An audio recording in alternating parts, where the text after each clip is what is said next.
As for that VP talk all the time, I tell you, I still can't answer that question until somebody answers for me.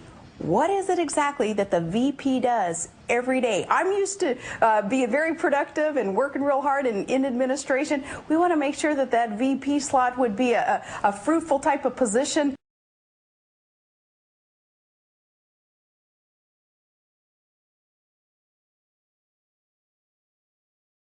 I can't imagine you're going from governor of a small populated state, sparsely populated, to all of a sudden you're being talked about for vice president, and you got this. We've got this. You know, Alaska seems to be such a microcosm of the rest of the U.S. And Governor John McCain and you are now talking about the GOP as a party of change. McCain is ahead in Alaska, but it's only 45-40 over Obama. It's a traditional Republican state. Why isn't this a bigger lead for Mac? What's he got to do up there to make sure you carry Alaska? That's a good question, and you did your homework, Larry. That's impressive. Usually, yeah, such a red state up here, it's a no-brainer that the R is going to take the cake up here. But this is a little bit different situation now with Obama's message resonating even with Alaskans, that being change, a desire for no embracing of the status quo and politics as usual, but something different, something dynamic and charismatic. That does resonate well, that message of Obama's.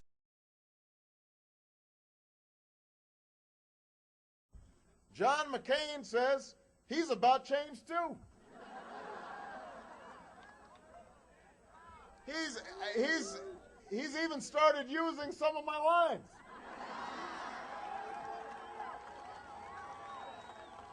Suddenly he says he wants to turn the page. He had an ad today that he started running saying he and Governor Palin would bring, guess what? The change that we need.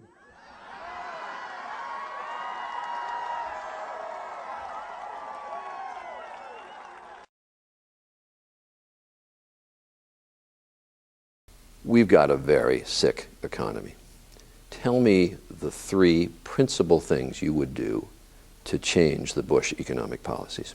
And you're right, our economy is weak right now, and we have got to strengthen it, and government can play an appropriate role in helping to strengthen the economy. We need to put government back on the side of the people. We cut small business inventory taxes. And raise the sales tax.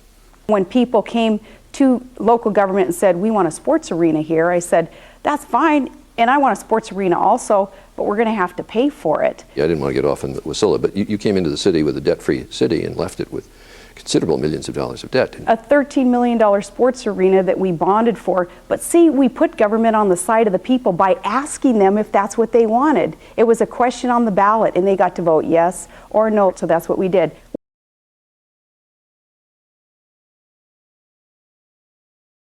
What do you see as the role of the United States in the world?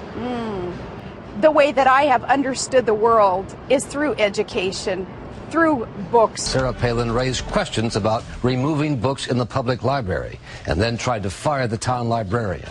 She says the two were not connected.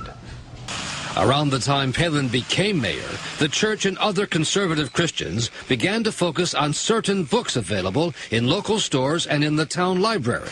Not long after taking office, Palin raised the issue at a city council meeting of how books might be banned, according to news accounts and a local resident, a Democrat, who was there.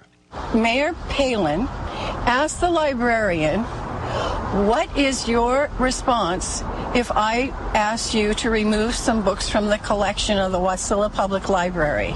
The Wasilla librarian, Mary Ellen Edmonds. The librarian took a deep breath and said, the books in the collection were purchased in accordance with national standards and professional guidelines, and I would absolutely not allow you to remove any books. A few weeks after the council meeting, the mayor fired the librarian, although she was reinstated after a community uproar. You'd like to hope that elected officials understand the role of the librarian in democracy, that is to provide access to information to everybody in the community.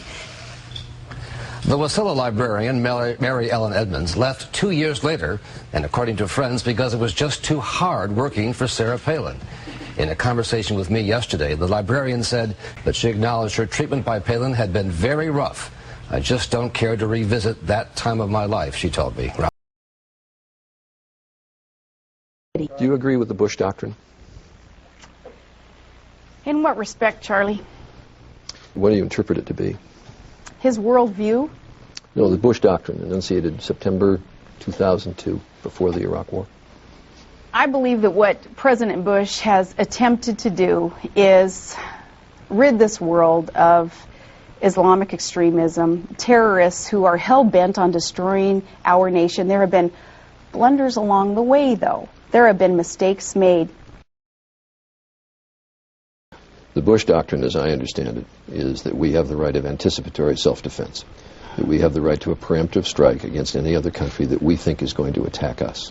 Do you agree with that?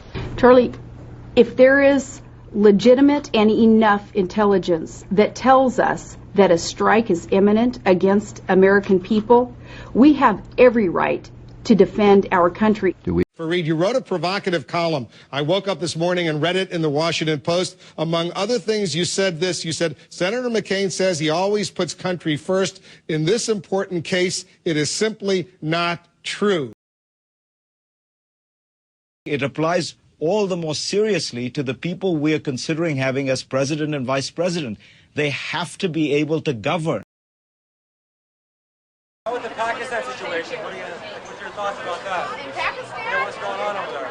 Like Waziristan. To make sure that we're all working together to stop the guys from coming in. Waziristan's blowing up, you know? Yeah, it is. And the economy there is blowing up. Get my pictures. Should we do cross-border, like from Afghanistan to Pakistan? If that's what we have to do to stop the terrorists from coming any further in, absolutely, we should. What's your name? Well, Wolf, I'm really not looking at this as a game. I'm looking at this as a serious matter of governance.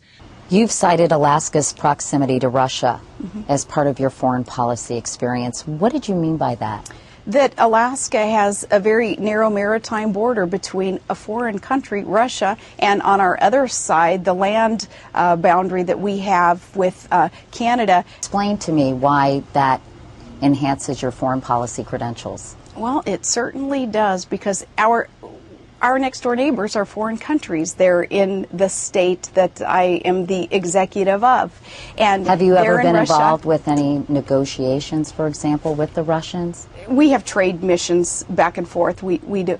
It's very important when you consider even national security issues with Russia, as Putin rears his head and comes into the airspace of the United States of America. Where do they go? It's Alaska. Okay, like right now, for example, the Haitians need to come to America. But some people are all, what about the strain on our resources? And it's like, when I had this garden party for my father's birthday, right? People came that, like, did not RSVP. So I was, like, totally bugging. I had to haul ass to the kitchen, squish in extra place settings, and, like, people were on mismatched chairs and all. But by the end of the day, it was like, the more, the merrier. And so, if the government could just get to the kitchen, rearrange some things, we could certainly party with the Haitians. Wow. You guys talk like grown-ups. Other than supporting stricter regulations of Fannie Mae and Freddie Mac 2 years ago, can you give us any more examples of his leading the charge for more oversight? I think that the example that you just cited with his warnings 2 years ago about Fannie and Freddie, that's paramount. That's more than a heck of a lot of other senators and representatives did for us. But he's been in Congress for 26 years. He's been chairman of the Powerful Commerce Committee, and he is almost always sided with less regulation, not more. He's also known as the Maverick, though, taking shots from his own party and certainly taking shots from the other party, trying to get people to understand what he's been talking about, the need to reform government. So I'm just going to ask you one more time, not to belabor the point, specific examples in his 26 years of pushing for more regulation. I'll try to find you some and I'll bring them to you.